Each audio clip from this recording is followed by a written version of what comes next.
In 1938, the legendary Eliot Ness, the man who took down Al Capone, stood in a dark valley in Cleveland and watched as his officers set fire to an entire neighborhood, burning it to the ground Wait, the untouchable guy, the hero, why was he burning down a town? because he was desperate. He was chasing a ghost who had spent 3 years leaving decapitated, surgically dismembered bodies across the city, and he was no closer to catching him than the day the first torso appeared. So the world's most famous lawman met his match in a serial killer? That sounds like the ultimate noir nightmare. This all goes back to 1930s Cleveland. The Great Depression has the city in a chokehold. Right in its heart is a place called Kingsbury Run, a grim, polluted gully filled with shanties, freight trains, and people who have nowhere else to go. The hobo jungle. I'm guessing it wasn't exactly a high security area. Exactly. It was a chaotic, unpoliced world of transients and the dispossessed. They called it the Roaring Third. It was the perfect hunting ground because the people living there were invisible to society. So if someone goes missing in a place where no one knows your name, does the alarm even go off?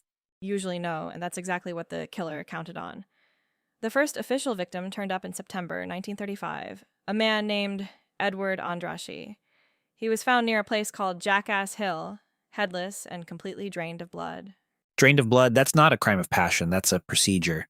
Exactly, and the cuts weren't messy. The county coroner, Dr. Leo Berg, noticed right away that the dismemberment was done with surgical precision. This wasn't a frantic attack, it was a ritual performed by someone who knew exactly where the joints and arteries were. The bodies started appearing regularly.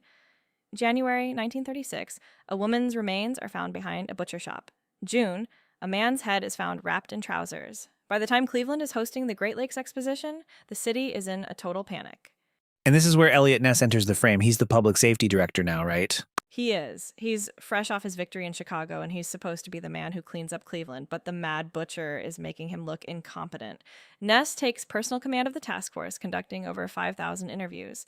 But the killer is always one step ahead. If they have surgical precision and they're draining blood, they must have a suspect list of every doctor and butcher in the city. They did. And eventually, they found a man who fit the bill perfectly. Dr. Francis Edward Sweeney. He was a Wadayudawan veteran, a surgeon, and he struggled with severe alcoholism and mental issues. That's a heavy set of red flags. Did Ness bring him in? He did.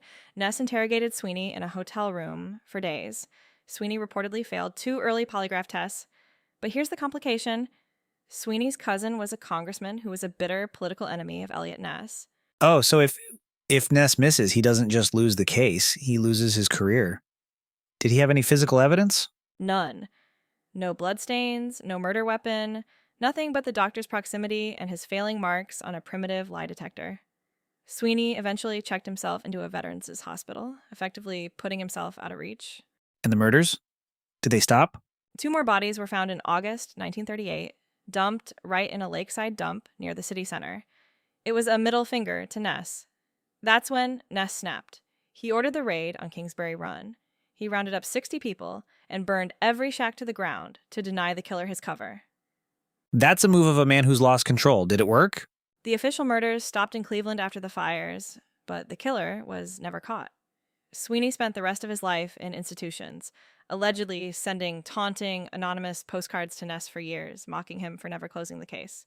So the legendary Eliot Ness dies with this as his white whale. Why do we still care about this 80 years later? For 2 reasons. First, it's a masterclass in the terrifying reality of early serial killers.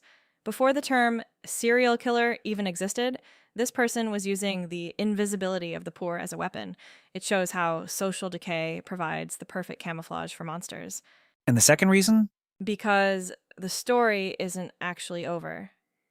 In 2024, the Cuyahoga County Medical Examiner teamed up with the DNA Doe Project. They're exhuming the remains of some of the unidentified victims to use modern genetic genealogy to finally give them their names back. That's incredible. Even if we never prove Sweeney did it, we might finally find out who the tattooed man or the lady of the lake actually were. Exactly. Forensic science is finally catching up to a crime that was committed half a century before DNA testing was even a dream. What's the one thing to remember about the Cleveland torso murderer? Remember that the Mad Butcher of Kingsbury Run remains the only shadow that ever proved to be truly untouchable by Eliot Ness. That's Wikipedia. Every story on demand. Search your next topic at wikipedia.ai.